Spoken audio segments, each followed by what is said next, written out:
नमस्कार दोस्तों, एक बार फिर से आप सभी का आपके ही अपने YouTube चैनल पर बहुत बहुत स्वागत करते हैं। दिन भर के मुख्य समाचार, बड़ी खबरें आप लोगों के लिए लेकर के आए हैं। जो खबरें आप लोगों के लिए जानना बेहद ही जरूरी है, हमारे साथ लगातार वीडियो में आगे बने रहिएगा। खबरों में आगे बढ़ने से पहले अगर आप लोग भी यही मानते हैं कि इंडिया गठबंधन और राहुल गांधी और तमाम विपक्षी दल लोकतंत्र की रक्षा के लिए भाजपा से मुकाबला कर रहे हैं, तो अभी इस वीडियो को लाइक कीजिएगा, चैनल को फ्री में सब्सक्राइब करके कमेंट बॉक्स में जय हिंद जय भारत जरूर ही कमेंट कीजिएगा। पहली बड़ी खबर आप लोगों को बताते चले। जी हां दोस्तों, बेहद ही गंभीर मामला सामने निकल के आ रहा है, आप लोगों को बताते चले। आप लोग ये खबर पहले देखिए।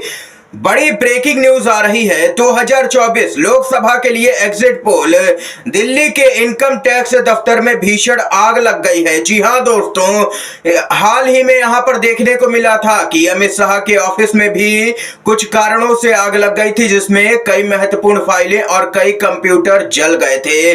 और अब यहां पर चौथे चरण के बाद यह खबर आ रही है कि दिल्ली के इनकम टैक्स दफ्तर में भीषण आग लग गई है। इस पर कांग्रेस के नेता श्रीनिवास बीबी ने कहा है कि चौथे चरण के रुझान आ गए हैं। और वहीं सांसद प्रियंका चतुर्वेदी ने कहा है कि यह है एग्जिट पोल लोकसभा चुनाव का। इसके साथ ही आप लोगों की क्या कुछ राय है खबर को लेकर के, बताइएगा अपनी महत्वपूर्ण राय कमेंट बॉक्स में। इसके साथ ही एक और अपडेट की तरफ बढ़ते हैं। पीएम मोदी ने आज वाराणसी से नामांकन किया है और आज ही पीएम मोदी ने यहां पर कहा है कि मैं जिस दिन हिंदू मुसलमान करूंगा उस दिन मैं सार्वजनिक जीवन में रहने योग्य नहीं रहूंगा। ये वही मोदी जी है जो हर रैलियों में हिंदू मुसलमान करते हैं, धर्म के नाम पर वोट मांगते हैं। और अब यहां पर पीएम मोदी ऐसे बयान दे रहे हैं जिसके बाद में सोशल मीडिया पर लोग लगातार उनको ट्रोल भी कर रहे हैं। इतना ही नहीं, सुप्रीम कोर्ट से बेहद ही चौंकाने वाली खबर आ रही है मोदी जी को लेकर के। पीएम नरेंद्र मोदी के चुनाव लड़ने पर लगे 6 साल की रोक, सुप्रीम कोर्ट में याचिका दायर की गई। और उसके बाद में क्या कुछ हुआ है बताते चले। पीएम मोदी के चुनाव लड़ने पर 6 साल के लिए प्रतिबंध लगा देना चाहिए। सुप्रीम कोर्ट में एक ऐसी याचिका दाखिल की गई जिसे सुप्रीम कोर्ट ने खारिज कर दिया है। चुनाव आयोग को पार्टी बनाते हुए फातिमा ने अर्जी दाखिल की थी, जिसमें पीएम मोदी पर आरोप लगाया गया था कि वह भगवान और उनके मंदिर के नाम पर वोट मांग रहे हैं। अर्जी में कहा गया कि पीएम मोदी लगातार भगवान और उनके मंदिर के नाम पर वोट मांग रहे हैं। ऐसा करना गलत है और उनके खिलाफ में कार्रवाई होनी चाहिए। उनके चुनाव लड़ने पर 6 साल के लिए रोक लग जानी चाहिए।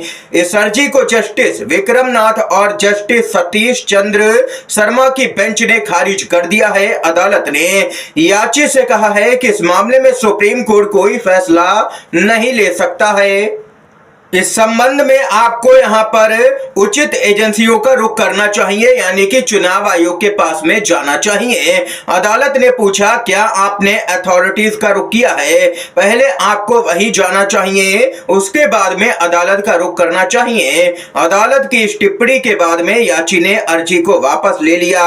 ये यहां पर दोस्तों देख सकते हैं, पूरा मामला सामने निकल के आया है। चुनाव आयोग तो कोई भी कार्रवाई करने से रहा, क्योंकि लगातार यहां पर कई शिकायतें की गई, लेकिन कोई भी कार्रवाई चुनाव आयोग करता ही नहीं है पीएम मोदी या बीजेपी के किसी भी बड़े नेता पर। इसके साथ ही एक और बड़ी खबर जो आ रही है दोस्तों, बताते चले।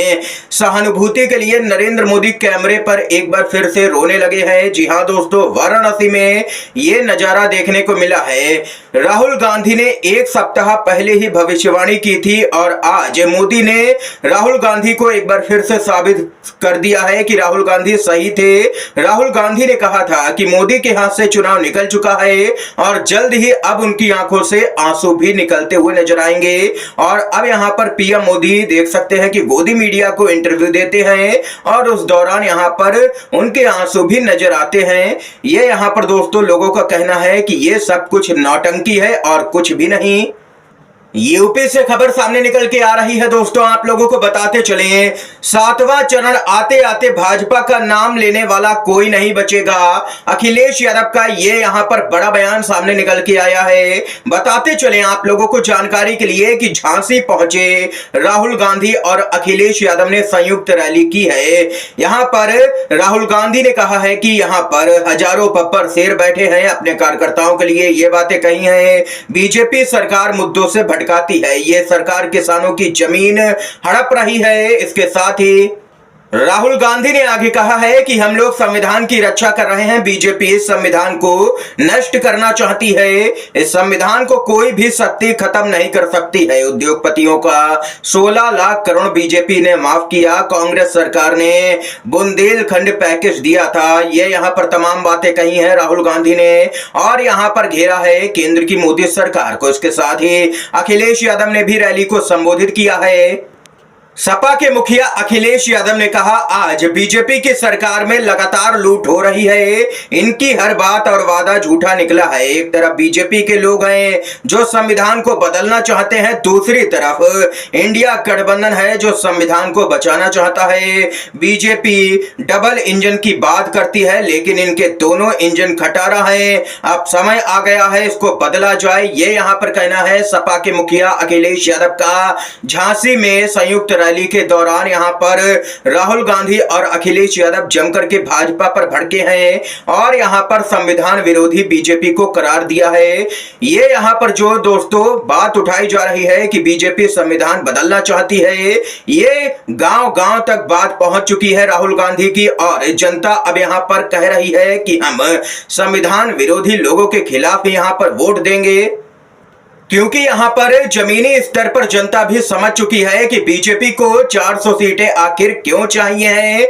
बीजेपी के ही तमाम नेताओं ने बीजेपी की ही कई मौकों पर पोल भी खोली है, बयान जारी करते रहे हैं, फिर चाहे वह अरुण गोविल हो या यहां पर फैजाबाद से बीजेपी के प्रत्याशी हों। ऐसे तमाम नेता यहां पर लगातार संविधान बदलने की बातें कहते रहे हैं, जिसका खामियाजा बीजेपी को लोकसभा के चुनाव के दौरान यहां पर भुगतना ही पड़ेगा। ये खबर सामने निकल के आ रही है। इसके साथ ही बड़ी खबर दोस्तों सामने निकल के आ रही है, आप लोगों को बताते चले। यहां पर राहुल गांधी के सलाहकार कहे जाने वाले और बुद्धिजीवी योगेंद्र यादव ने 35 साल से चुनाव देखने के अनुभव के आधार पर बेहद ही बड़ा दावा कर दिया है दोस्तों। बीजेपी की नींद उड़ाने वाला दावा है। यहां पर उन्होंने दावा किया है कि बीजेपी को बहुमत से बहुत ही कम सीटें मिलने वाली हैं। जी हां दोस्तों, उनका मानना है कि कम से कम यहां से 80 से 100 सीटें बीजेपी की कम हो रही हैं 2019 के मुकाबले, यानी कि बीजेपी बहुमत के आंकड़े से काफी पीछे रह जाएगी। ऐसा यहां पर दावा किया गया है योगेंद्र यादव की तरफ से। आप लोगों की क्या कुछ राय है? आप लोग भी अगर योगेंद्र यादव से सहमत हैं तो वीडियो को लाइक जरूर ही कीजिएगा और कमेंट बॉक्स में अपनी महत्वपूर्ण राय बता सकते हैं दोस्तों। इस समय की आज की तमाम बेहद बड़ी खबरें हमने आप तक पहुंचाई हैं।